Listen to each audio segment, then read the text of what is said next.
আচল জাৰ্ণিটো আৰম্ভ হৈছে। আমি সুন্দৰবনৰ ভিতৰলৈ গৈ আছোঁ, যিখন মেনগ্ৰোভ ফৰেষ্ট বুলি কয়, এখন ৰয়েল বেংগল টাইগাৰ্ছৰ কাৰণে বিখ্যাত। তাৰ ভিতৰলৈ আজি গৈ আছোঁ।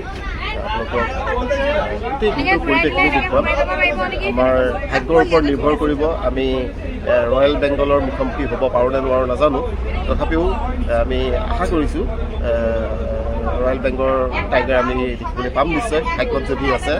যি কি নহওক, এখন মেনগ্ৰোভ ফৰেষ্টৰ ভিতৰলৈ সোমাই যাব পৰাটো এটা ভাগ্যৰ কথা। বহুত দিনীয়া সপোন এটা পূৰণ হ'বলৈ গৈ আছে। আমি ইতিমধ্যে ফেৰীয়া যাত্ৰা আৰম্ভ কৰিছোঁ। 3 দিনীয়া পেকেজ টুৰৰ আজি আমাৰ পেকেজ টুৰৰ আজি 3 নম্বৰ দিনটোত আমি মেনগ্ৰোভ ফৰেষ্টৰ ভিতৰলৈ আমি সোমাম। আমি গোটেই পৰিৱেশখিনি দেখুৱাম। ভিডিঅ'টো শেষলৈকে চাই থাকিব।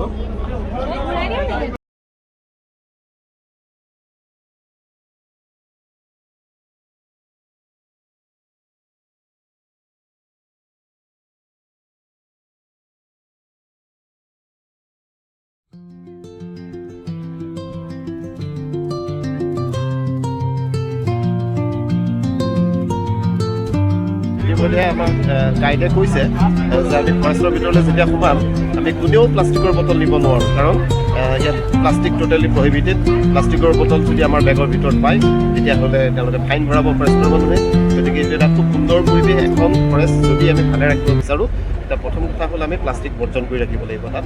গতিকে সেইখিনি খুব ভাল লাগিলে। আৰু তেওঁলোকে এটা নিৰ্দেশনা দিছে যে আমি কোনো ধৰণৰ গছৰ পাত বা কিবা বস্তু আমি যাতে নিচিঙো, যাতে আমি সংৰক্ষণ কৰি ৰাখিব পাৰোঁ। গতিকে এই ধৰণৰ সচেতনতাখিনি দেখি আমাৰ ভাল লাগিছে। সুন্দৰবনৰ এক ডাঙৰ বৈশিষ্ট্য। আৰু আমি ইয়াত দেখিলোঁ প্লাষ্টিকৰ বেগ একেবাৰে ব্যৱহাৰ কৰা নাই। প্লাষ্টিকৰ বটল আমি বেগত আনিব নোৱাৰোঁ। খোৱা পানীৰ ব্যৱস্থা আছে ইয়াত, আমি দৰকাৰ হ'লে ইয়াতে খাব পাৰিম, কিন্তু বটল লৈ ফুৰাটো একেবাৰে সম্পূৰ্ণৰূপে নিষিদ্ধ।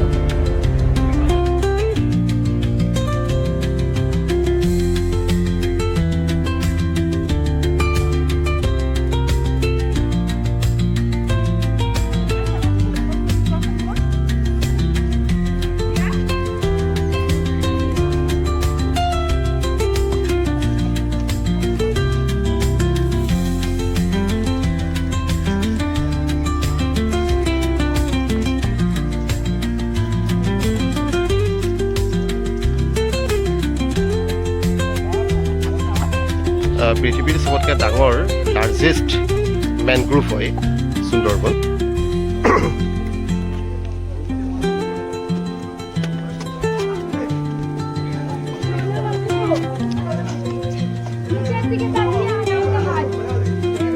আমি দিওঁ নেকি? তাকেতো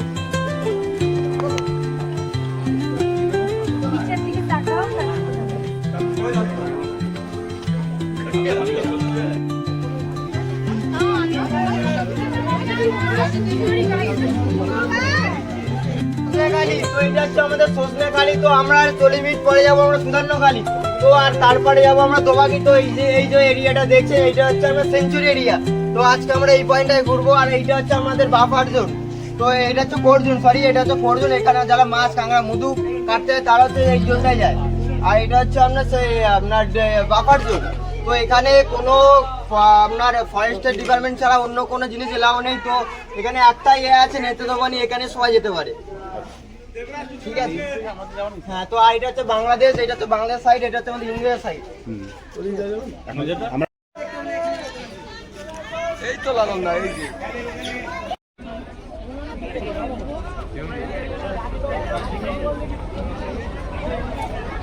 চলো দেবরাজ বুড়ি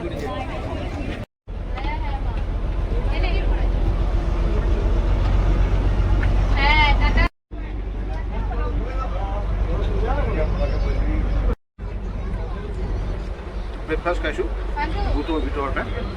আজি লাঞ্চটো ইয়াতে হ'ব। খুব সুন্দৰকৈ দিছে ৰুটি, এইটো কাবুলী বুটৰ আলু সৈতে তৰকাৰী ৰসগোল্লা এটা। খাবলৈ ভাল লাগিছে আৰু একেবাৰে হেল্ডি খাদ্য দিছে। ইয়াত প্লাষ্টিকৰ পাত ইউজ কৰিছে যদিও তলত থাল এখন দিছে, প্লাষ্টিকৰ পাতো ডাষ্টবিন আছে তাত ৰাখি দিব। কিন্তু ইয়াত খোৱাৰ ব্যৱস্থাটো খুব ভাল লাগিছে। এতিয়া আজি আমাৰ লাঞ্চটো ইয়াতে হ'ব। আপোনালোকৰ গোটেই পৰিৱেশখিনি দেখুৱাম, চাই যাব।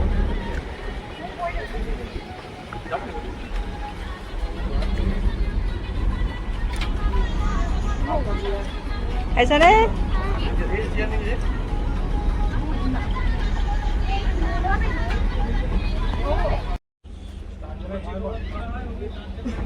এই দিয়কচোন এই পেন আনি লৈছোঁ এবাৰ 10টা বাজিব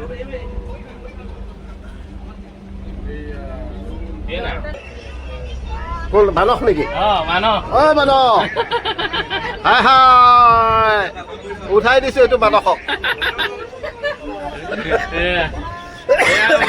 কিন্তু বোটৰ ওপৰতে থাকিম জাৰ্ণিটো ইয়াৰ পৰাই গোটেইখিনি নাৱৰ ওপৰতে হ'ব খোৱা বোৱাৰ পৰা কৰি আমি একদম মেনগ্ৰোভ যিটো বুলি কয় এছিয়া পৃথিৱীৰ ভিতৰতে সকলোতকৈ ডাঙৰ মেনগ্ৰোভ হয় মই আপোনালোকক ভিউজটো দেখুৱাই আছোঁ আপোনালোকে চাব পাৰিব এইফালেদি আমাৰ এই যিখিনি ফৰেষ্ট ফিল্ডিং হৈছে এইখিনি হৈছে মেনগ্ৰোভ ফৰেষ্ট এইখিনি হৈছে মেনগ্ৰোভ ফৰেষ্ট আৰু এই মেনগ্ৰোভ ফৰেষ্টৰ বৈশিষ্ট্যটো এইটোৱেই যে তেওঁলোকে সেই শিপাবিলাক দেখিছে তেওঁলোকে শিপাখিনি ওলাই শিপাখিনিয়ে গোটেইখিনি খামুচ মাৰি ধৰি থাকে গতিকে এইখিনি মেনগ্ৰোভ হয় মেনগ্ৰোভ ফৰেষ্টৰ পৃথিৱীৰ ভিতৰতকৈ সকলোতকৈ ডাঙৰ মেনগ্ৰোভ ফৰেষ্ট বুলি কোৱা হৈছে আৰু ইয়াত বিভিন্ন প্ৰজাতিৰ ইউনিক প্ৰজাতিৰ কিছুমান জীৱ জন্তু পোৱা যায় বিশেষকৈ ৰয়েল বেংগল টাইগাৰ্ছ তাৰ কাৰণে বিখ্যাত গতিকে সুন্দৰবন সাধাৰণতে মানুহ নাহে ইয়ালৈ খুব কম পৰ্যটক আহে কিয়নো মানুহে সাধাৰণতে পৰ্যটনৰ কাৰণে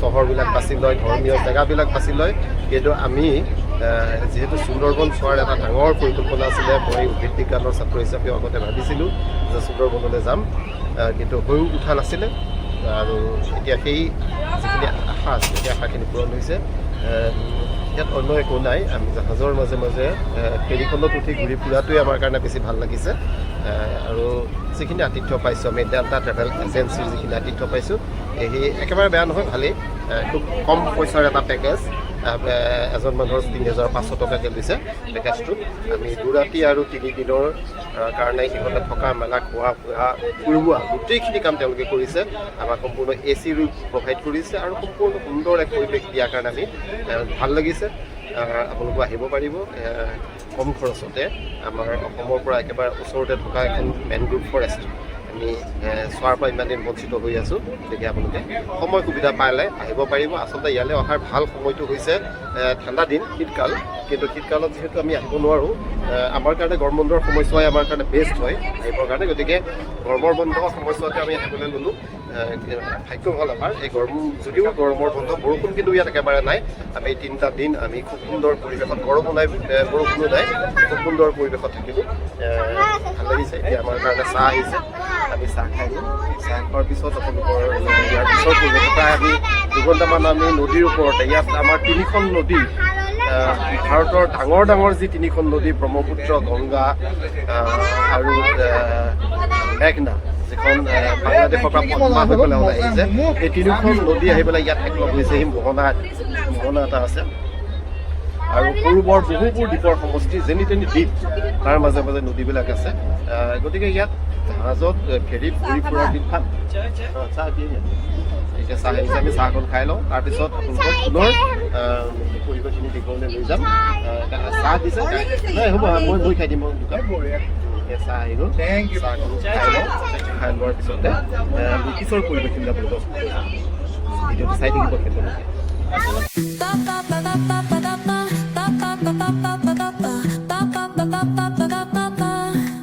Sol y arena, oh so bright.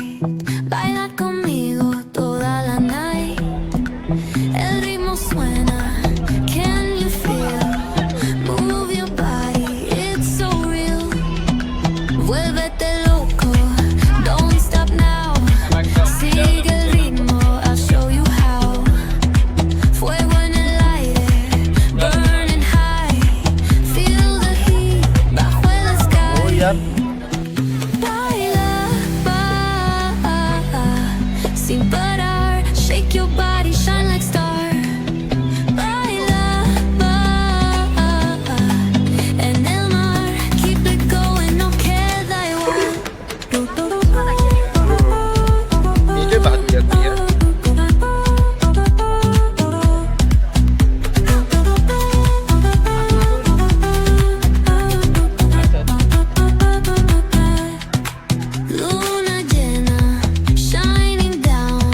Debuta pies Montiel. descalzos on Con the Bibi. ground.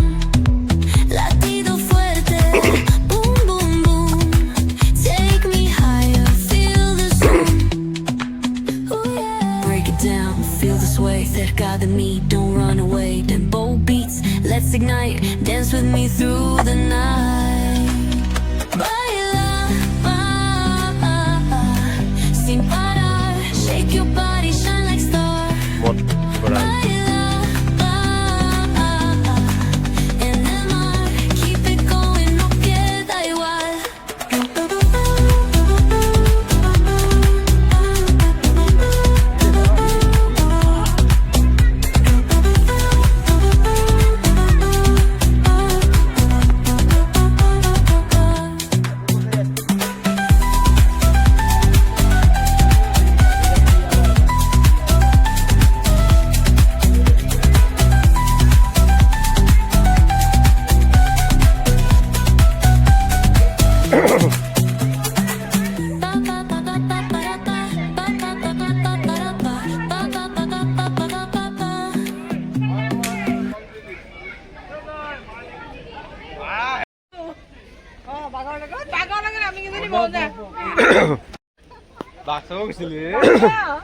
সুন্দৰবনৰ বাঘ বুলি এইটোৱে পাইছোঁ আৰু আপুনি যাওক বাঘৰ লগত পিছফালে যাওক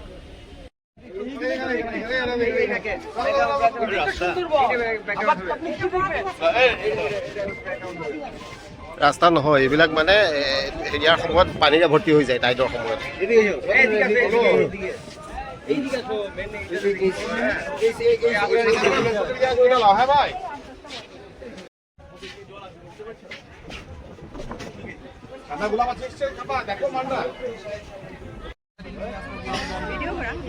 ভিডিঅ' কৰিছে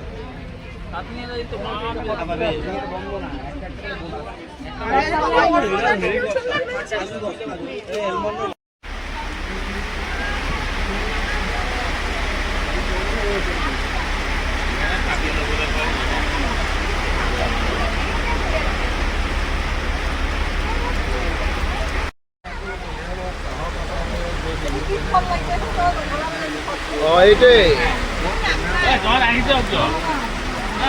পানী পৰি আছে দেখি তাত পৰিব লাগিব ভিজিব দিয়া আগফালে পৰিবলৈ নিদিয়ে দেই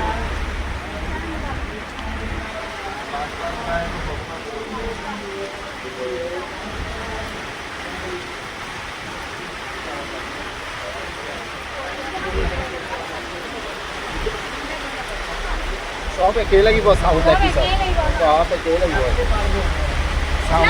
চাউণ্ডে চব একেই লাগিব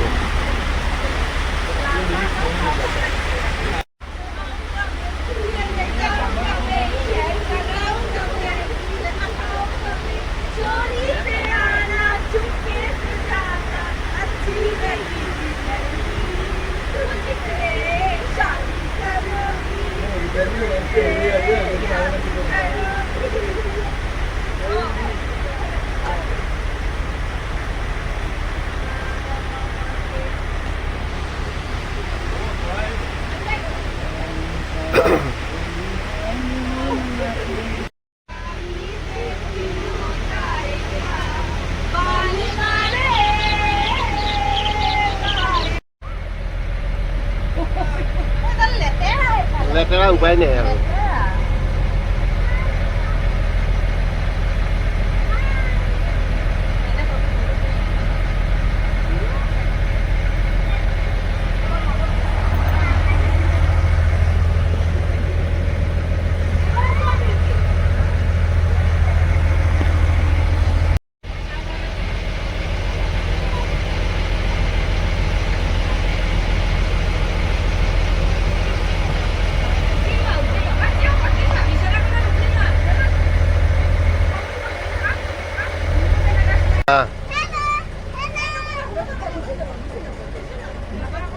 দুটা আছে এটা ইফালে আছে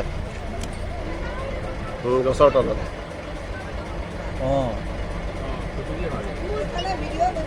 লৈছোঁ আমাৰ পাঠকে গম পাইছে নাই তোক ফোন কৰি ক'ব লাগিব বাকী মানুহে হাল্লা কৰিব নহয় ন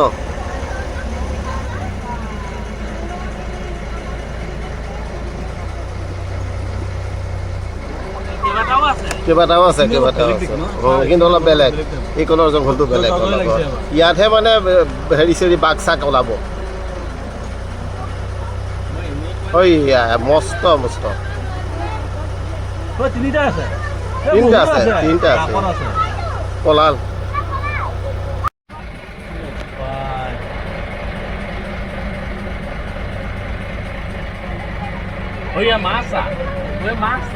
একদম খেলিছে চোৱা কয়ান আছে উজান উঠিছে একেবাৰে মাছ মাছ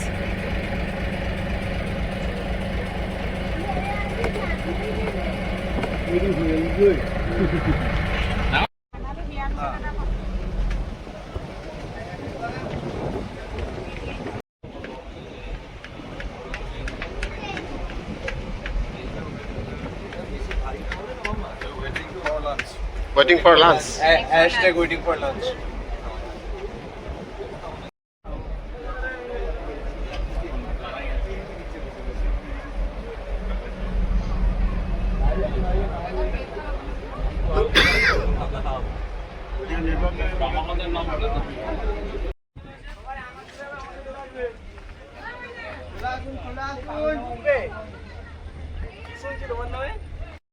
আমি সুন্দৰবনৰ যিটো বাঘ্ৰ প্ৰকল্প আছে টাইগাৰ প্ৰজেক্ট ডাঙৰ হেৰি এটা গোটেইখিনি বাঘৰ জেগা এইখিনি তাৰ মাজলৈ সোমাই আছোঁ এইটো আমাৰ এটা চাফাৰী কৰি আছে চাৰিওফালে কেওফালে জংঘল আপোনালোকে চাওক কেওফালে জংঘল আৰু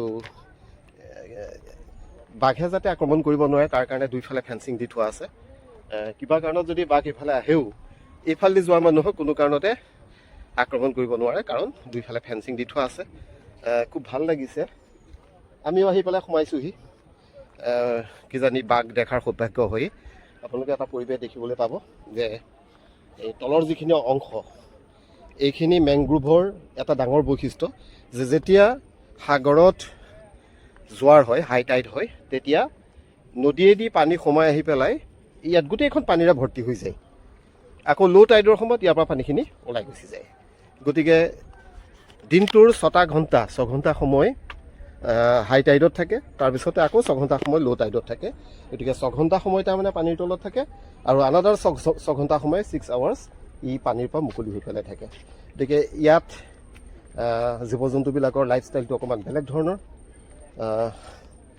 সকলো ধৰণৰ প্ৰজাতি বা ইয়াত থাকিব নোৱাৰে আমাৰ অসমৰ যিটো হেবিটেশ্যন জীৱ জন্তুৰ কাৰণে কাজিৰঙা হওক মানাহ হওক ওৰাং হওক তাৰ লগত ইয়াৰ এই একেবাৰে নিমিলে একেবাৰে বহুত বেলেগ ধৰণৰ গতিকে চাই ভাল লাগিছে আমি নাজানো আমাৰ সৌভাগ্য হয়নে নহয় বাঘ দেখাৰ তথাপিও আমি চাফাৰীত আহিছোঁ মই দেখা যাওকচোন দিনটো চাফাৰী কৰোঁতে কৰোঁতে ভাগৰ লাগিছে আজি 8:30টাৰ পৰা আমি নাৱৰ ওপৰতে গোটেই সুন্দৰবনৰ মাজেদি গৈ আছোঁ 3টা পহু আৰু এটা ঘৰিয়াল দেখাৰ বাহিৰে আমাৰ একো দেখাৰ সৌভাগ্য নহ'ল এই মুহূৰ্তত আমি একেবাৰে সুন্দৰবনৰ মাজভাগত আছোঁ যিটো আমাৰ বাঘৰ প্ৰকল্প তাৰ ভিতৰত আছোঁ আৰু বহুতে কৈছে যে ইয়াৰ ভিতৰত প্ৰায়ে বাঘ দেখাৰ সৌভাগ্য হয় পৰ্যটকৰ আমিও আশা কৰিছোঁ কিজানিবা দেখিবলৈ পাওঁৱেই বাৰু আহকচোন আমি গোটেই পৰিৱেশখিনি চাওঁ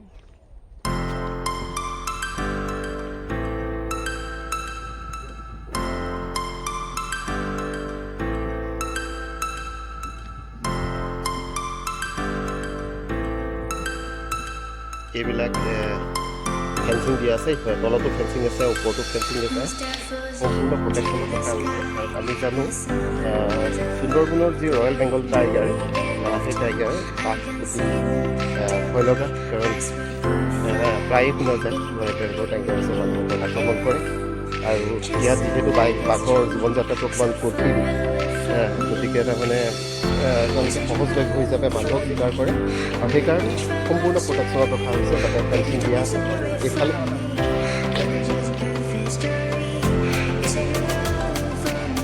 লিখা আছে type in Sundarban experiences high with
Baby, don't be sorry for me. Gonna just prove this jury. You said you were চাওঁগৈ যাব কিমান দূৰলৈকে দেখি gonna just prove this jury.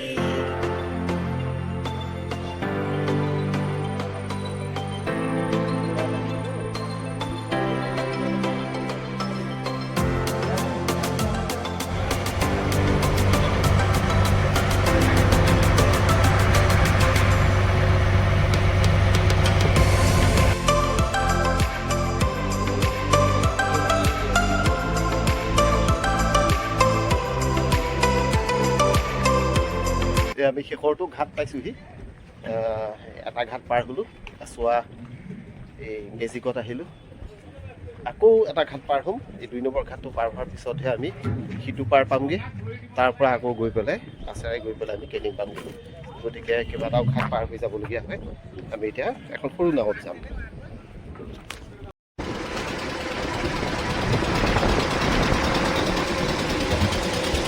আমি উভতি আহি পেলাই গদখালি পালোহি এই যিটো লাষ্টৰ ঘাট দেখুৱাইছিলোঁ আপোনালোকক সেই ঘাটটোৰ নাম হৈছে গদখালি অৰ্থাৎ যিমানবিলাক পেকেজ আছে এই পেকেজবিলাক সকলোবিলাক এই গদখালিৰ পৰাই লৈছে গদখালিৰ পৰা 2টা ঘাট পাৰ হোৱাৰ পিছত গৈ পেলাই সুন্দৰবন পাইগৈ এতিয়া আমি গদখালি পাইছোঁহি ইয়াৰ পৰা আমাৰ ইতিমধ্যে যি ডেল্টা পেকেজ আছিলে আমাৰ আমি লৈছিলোঁ সুন্দৰবন ডেল্টা পেকেজ তেওঁলোকৰে দায়িত্ব আছে ইয়াৰ পৰা আমাক নি পেলাই কেনিং ৰেলৱে ষ্টেচনলৈকে আমাক লৈ যোৱা গতিকে এতিয়া আমি আহি আছোঁ এই গদখালি আছে গদখালিৰ পৰা আমি কেনিং